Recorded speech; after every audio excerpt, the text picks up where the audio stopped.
para o outro, é ser amigo do outro, é dar a mão ao outro quando o outro precisa.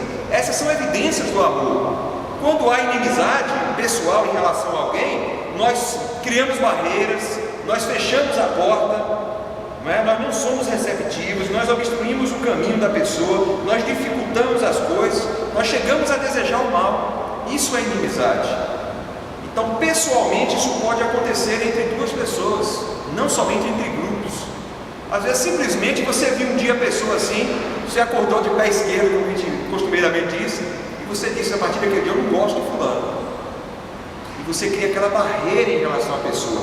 Este sentimento é um sentimento, então, carnal, que não provém de Deus, segundo a palavra de Paulo aqui, quando fala de inimizades, né? Bom, qual é o ensino bíblico, então, em relação à inimizade? Nós temos que tentar superá-la, porque é uma obra da carne. É preciso que o fruto do Espírito se manifeste na nossa vida, para que a gente tente, pelo menos, superar, como disse Paulo lá em Romanos capítulo 12, né? Enquanto estiver em vós, tende paz com todos os homens. Enquanto estiver em vós, por quê? Porque às vezes não depende de você. Às vezes você quer ter paz e o outro lhe castiga, né? E não vai haver paz, mas você está tentando. Enquanto estiver em vós, tende paz com todos os homens. Mas vamos ver então algumas coisas que nós podemos fazer para superar esse estado de inimizade. Romanos 12, 10.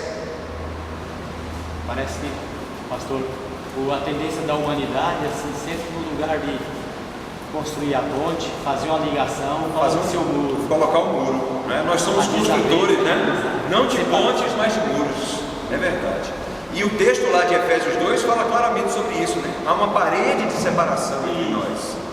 E é o pecado que levanta essa parede. Então, Jesus já colocou abaixo essa parede de separação. E é possível, portanto, a união, a unidade, a paz entre as pessoas. Ela é possível em Cristo. Não é? Romanos 12, 10.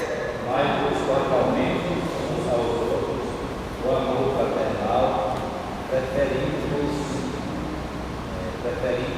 em honra uns aos outros. Obrigado, meus irmãos. Então nós devemos amar cordialmente uns aos outros com amor fraternal. É a primeira coisa. Nós não podemos odiar. E é interessante, né? Lá em Tiago, é capítulo 5, não sei se é verso 22 que diz, não tenho certeza agora da referência, 4:22. Tiago diz que aquele que sabe que deve fazer o bem e não faz, está pecando, né? Então às vezes nós pensamos assim, eu não odeio fulano, mas o questionamento é, mas você ama? São duas coisas diferentes. Uma coisa é você não odiar, mas você pode ser indiferente. Não amo, não tenho amor, mas eu também não me relaciono com ele, eu não quero ter relações com ele, não quero me envolver, eu sou indiferente. Frio. Neutro. Então se você sabe que deve fazer o bem e não faz, você está pecando. Então não é só quando você odeia que você peca, quando você não ama, você está pecando. Então a orientação, quando nós pensamos em superar essa inimizade, não é só de superar o ódio.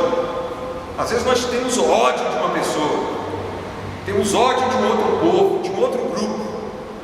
Não é só não odiar, mas é preciso amar. Nós não podemos ser indiferentes. Então eu acho que este é um ensinamento importante. Se queremos superar a inimizade, é preciso amar o próximo, né? Lutar por isso, colocar em prática aquilo que Paulo fala aí em Romanos 12, 10. Amar cordialmente uns aos outros. Filipenses 2, 29.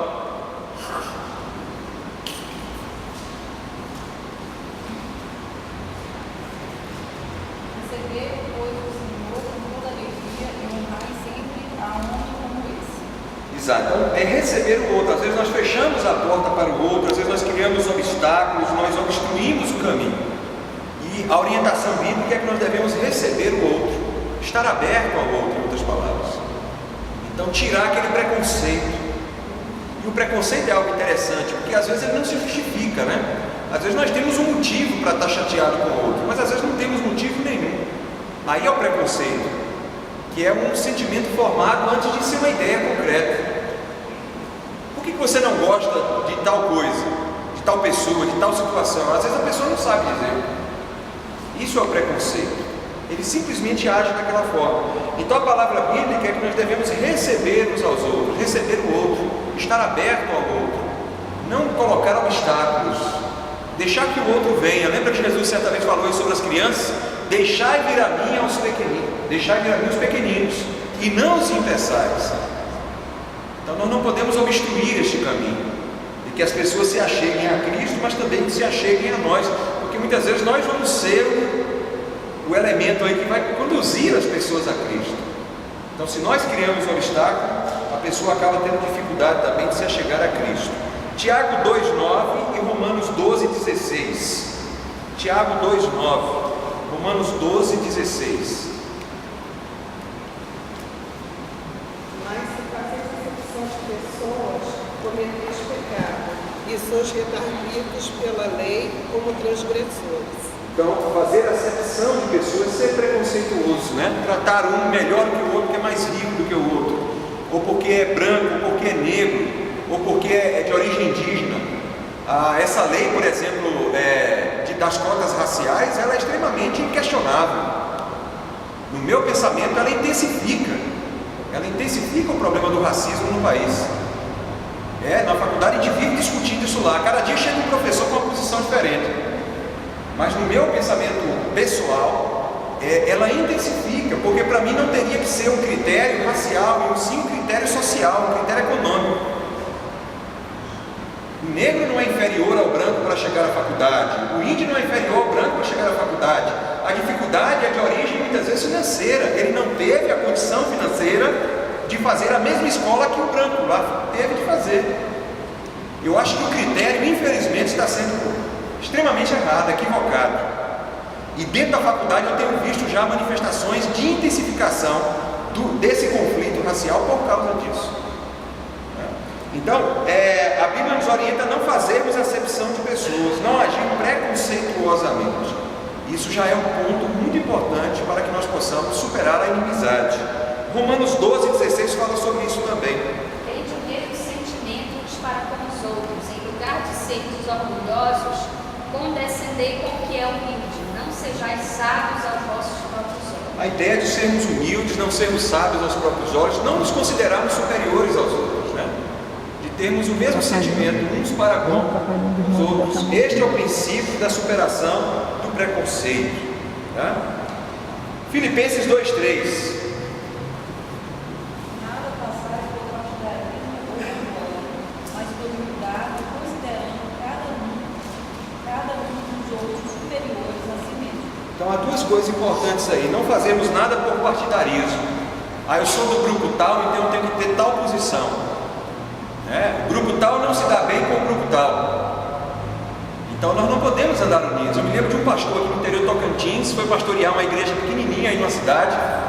E aí os dois grupos políticos da cidade começaram a frequentar a igreja. No dia que eles perceberam que ambas aquelas famílias estavam se frequentando a igreja, as duas deixaram de frequentar a igreja. Já pensou que problema para o Evangelho? Quer dizer, o Evangelho tem que superar isso, tem que ser além disso. Então é preciso superar este sentimento então de partidarismo, né? E para superar o partidarismo é preciso que haja, no final do verso é dito aí, é preciso que haja humildade. Humildade para que possamos superar então este sentimento. Concluindo então a reflexão desta noite, irmãos, eu sou nordestino, eu já disse isso aqui em uma outra ocasião. No Nordeste era muito comum no passado as inimizades entre famílias. O indivíduo nascia lá dentro de uma família e ele não sabia porquê, mas ele tinha que ter ódio a um membro de outra família. E quando chegava em determinada idade, até às vezes para provar que era homem mesmo, que era isso, ele tinha que fazer o mal para a pessoa, se possível matar um membro da outra família.